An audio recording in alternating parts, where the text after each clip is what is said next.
Hey friend, welcome back to Audio Edges. This is Alex, and today we're going to be talking about 6 game-changing mixing tips for beginners. I've mixed hundreds of songs for hundreds of artists around the world, but I wasn't always so great at mixing. I make these videos because I believe with the right knowledge, mindset, and skill set that you can become a great mixer too. We'll get into this right away because I think this video can be incredibly valuable to you. Now, these 6 game-changing tips that we're about to talk about are not technicalities about EQ, compression, that sort of thing, because those can be different depending on what you're trying to accomplish in your mix. The pillars we're talking about today are going to be consistent to every mix and absolutely necessary to know in your journey of becoming better at mixing music. So let's dive in.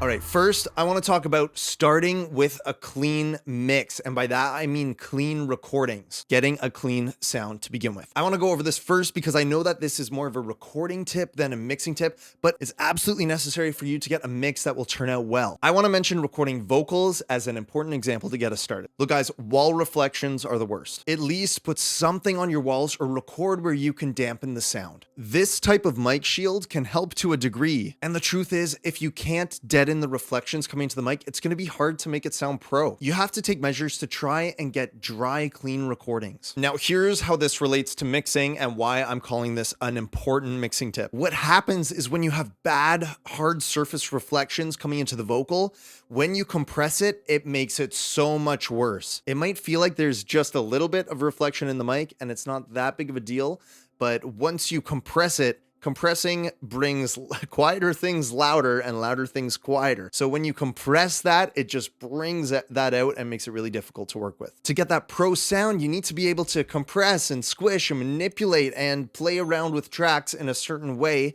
And if you have lots of room reflections in your recordings, the reflections get in the way of every step. Another thing is when you have reflections from hard surfaces bouncing back into your mic, and then you try to put reverb on the track, and you're trying to blend that reverb with the existing reflections in the recording, and it's just yuck. A little bit of reflection, okay, usually we'll work with it and figure it out. But do your best to get clean recordings, and the mixing process will become so much easier. So a vocal booth is ideal, a mic shield is good, and a well-treated space is great. But if you don't have anything in your room to help with that, you're gonna have a hard time. Now, I'm talking about professional studio recordings. I understand doing a live recording and doing a live mix can be different because the settings will change, and that's okay. I'm talking about a studio recording here, so be mindful. And another thing about clean recordings is try to get a half-decent microphone. It makes no sense to record on just a terrible mic and then invest money into mixing. The headache that you'll then spend on trying to fix the bad vocal sound is just not worth it. Now, there's great budget microphones out there that I can recommend, but when the mic is just not a good mic at all, the frequencies are scooped or unbalanced, or you have resonances all over the place, like these piercing or whistling frequencies that are beyond the norm of a studio mic, makes it so much harder to get a pro sound. I'm not saying you need to spend thousands on a microphone, and if you want some easy beginner suggestions, go check out my ultimate free home studio setup guide,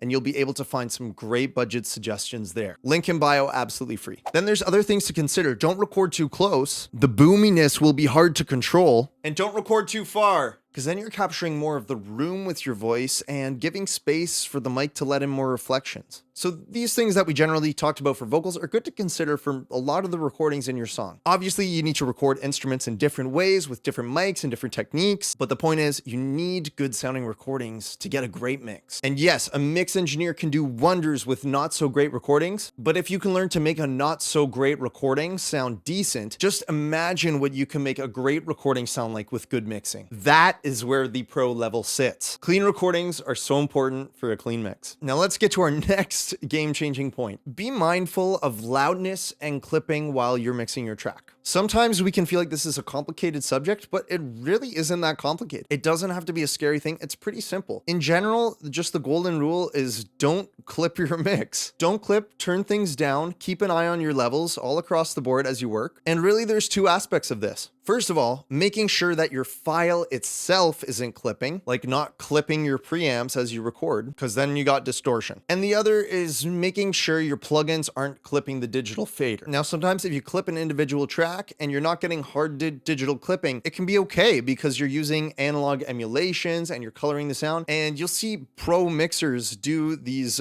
mixing sessions, and you might even see lights going off all over the place. And sometimes it can be okay, but you need to just still be mindful. And especially as you're starting out, make sure you're not clipping your mix and try not to get any clipping throughout your tracks. Digital clipping can sound pretty bad and a lot worse than even analog console clipping, because they can use that for coloration, use it strategically. But you can easily avoid digital clipping by just keeping an eye on things. Here's another thing to consider as you're mixing. If two tracks are pretty loud but not clipping on their own, once you sum them together, they can add up and then clip your mix. The mix can clip because alone they're still all right, but together you're pushing your mix too loud. It really just comes down to keeping an eye on everything as you mix and leaving enough headroom while you work. That being said, and keeping in mind, I want to go into our next game-changing tip. And this is, don't be afraid to turn some knobs. Turn the knobs and hear what the plugin does. You clip the plugin, big deal, just back it off, but make sure you're at least hearing what the plugins are doing. Push them, hear them, enjoy them. When I coach students on mixing, and sometimes I'm watching them work for the first time, I'll see them trying to make a little EQ adjustment of like one particular frequency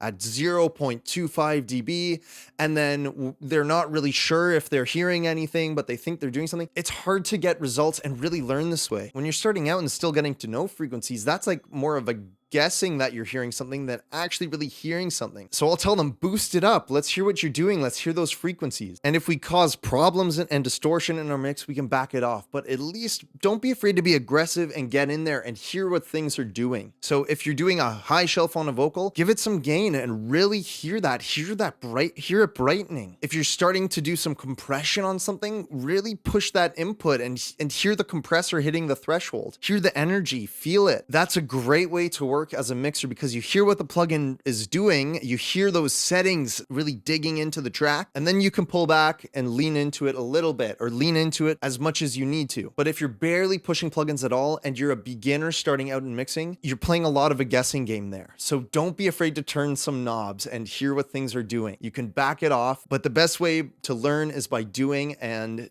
not being afraid. Okay, so that's number 3. All right, here's our next absolutely game-changing mixing tip for beginners that you need to know. Use a reference track. When you're mixing your song for the first time, pick a song that you think has a great mix and you can use as a reference point for your mix. What you'll find really useful is that if you're a mix engineer mixing for a client, ask them for a reference song of a mix that they really like or the sound that they're going for. It cuts out the guessing game of what the song is supposed to sound like every single time. And if you're new to mixing, listening to your song next to a reference song can really show you where your discrepancies are in your mix. It'll become obvious to you if your bass is way too loud. It'll become obvious to you if you have way too much reverb on your vocals. But if you're new to mixing and you don't give yourself that reference point, you can really be shooting in the dark with what your balance is like and what your effects are like. Now, once you start getting really good at mixing, you can make things sound the way you hear in your reference. You'll be able to hear that you need to add more bite to your guitars. You'll be able to hear that you need maybe some more beef to your bass,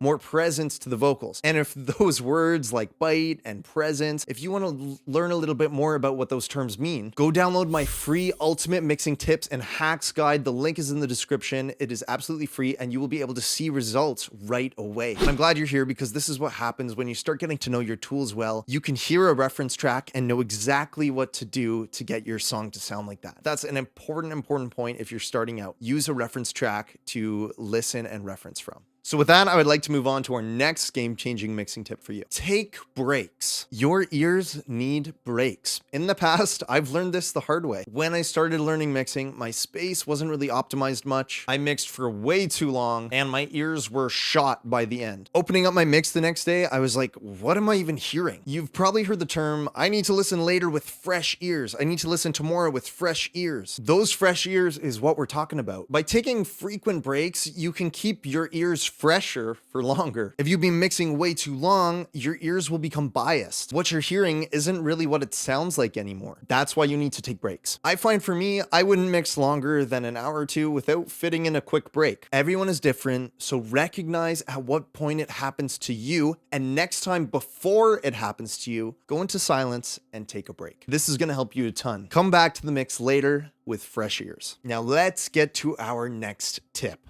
Don't be afraid to get feedback from others. When you're starting to learn to mix, and even as you get good from mixing, you need to get feedback. This will give you a new perspective on your mix and help you identify issues in your mix that maybe you hadn't noticed. It's so easy to let our egos get in the way when we mix. We like to think we know best, but you can't think like that if you want to actually improve. It doesn't matter if you're just starting out in mixing or if you're already doing it professionally and know your stuff pretty well. Be open to feedback and let it get you better. I've actually become such a better mixer from even receiving clients' notes over the years. In my early days of mixing, I noticed that there were some notes that I was getting over and over from multiple clients, and I noticed that there are areas that I tend to do things that I wasn't so aware of. Here's an example. I was always adding delay throws, like vocal delays, and I was always having them louder than they needed to be. I kept getting that mix note that they like the delays, but they're too loud. Now I know in advance when I'm working on a mix that for me as a mixer, I need to be cautious of my delay throws because I have a tendency